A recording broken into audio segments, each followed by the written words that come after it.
What is up, guys? This is Alec from Blackhouse Vapor Company coming at you today with another quick juice review, and this time another Blackhouse blend. We're on a Blackhouse blend streak, and we're gonna keep going on it.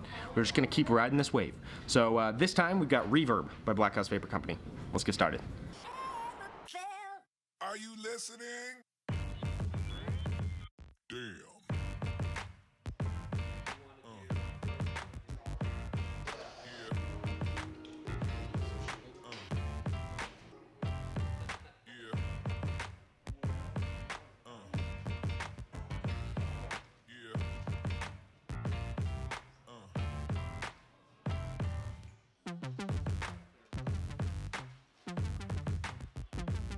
Alright, again, if you've watched one of these videos before, awesome.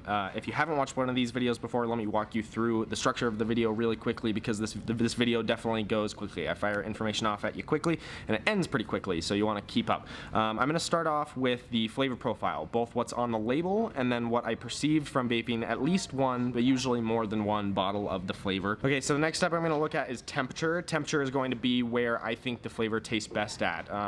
If you're using your own coils on an RDA, you're going to be looking at like wattage, generally speaking. If you have a temperature control device, then maybe I can get a little bit more specific, but generally I just say, is it a cooler vape, is it a hotter vape, where do the subtleties of the flavor really start to come out? And then you can experiment on your own, because obviously it's all personal preference in the end anyways, as to where it's going to work best for you. After I cover temperature, the last thing I'm going to cover is the flavor rotation, or at least where the juice fits into my personal flavor rotation. That might give you a sense as to where it fits into yours, but remember that that factor probably relies the heaviest on personal preference, so take that one with a grain of salt, but it'll at least let you know, if you seem to have a palate like mine, if you watched videos in the past, where it could fit into your own daily or weekly, monthly flavor rotation, however, whatever the case may be. Okay, so let's get started. Reverb on the label is apples and berries. That's a pretty generic flavor profile in terms of how they're describing it on the label. But that being said, the flavor depth is actually there. It's just not on the label. So what I got from it personally is like a green apple, almost like a Fuji apple, where it's a little bit sour more than it is sweet, which I love Fuji apples in any flavor regardless. I think that they help balance, especially overly sweet flavors. Bringing a Fuji apple into the mix definitely helps balance out an overly sweet flavor and get it into a range where I think more people would be able to enjoy it. Now, in terms of the berries side, I didn't perceive the berries as much, and I think that if they're there, the notes are very subtle. The hotter that you vape it, the more that you might be able to get into that spectrum, but from what I got, it was dominated by the Fuji apple, and then I also got, what it seems to me is that they're counteracting the sourness of the Fuji apple with a sweet, like almost a peach flavor or nectarine flavor, which works really, really well.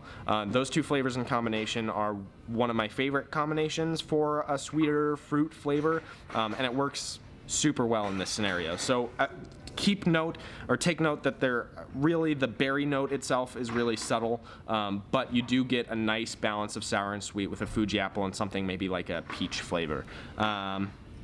In terms of temperature, I'd say again this is like a medium to a hot. It's definitely on the sweeter side of the spectrum when it comes to savory to sweet, and so in my opinion, everything that's a little bit sweeter, especially on the candy side of the spectrum, or approaching the sweetest side of the spectrum where candy would lie, is going to perform better at a medium to a hot temperature. I was in the hotter range when I really started to notice most of the subtleties of this particular flavor. So in terms of how that impacts where this fits in my flavor rotation, I'd almost call it an all-day vape. I'd say it's pretty dang close. Depends on the situation. During the summer where I'm looking for something a little bit more refreshing, that might be the case. But I would say it's probably right now sitting on the candy rotation, just because I do have to vape it a lot hotter to get those subtle notes. I've noticed that I don't want to vape it quite as consistently as something like Roxanne. So other than that, guys, that's all I've got for you. Hopefully I've given you enough information to make a decision on whether or not this is the juice for you. If I haven't, don't hesitate to come down to the shop, 2148 South, 900 East, Suite 3, where you can talk to our awesome staff here and get the insider opinion on whether or not this flavor is going to work for you, or definitely get some help on what other flavors we have in stock that might be right up your alley. So besides that, guys, I hope you have a wonderful day, and we'll see you on the next one. Are you listening? Damn.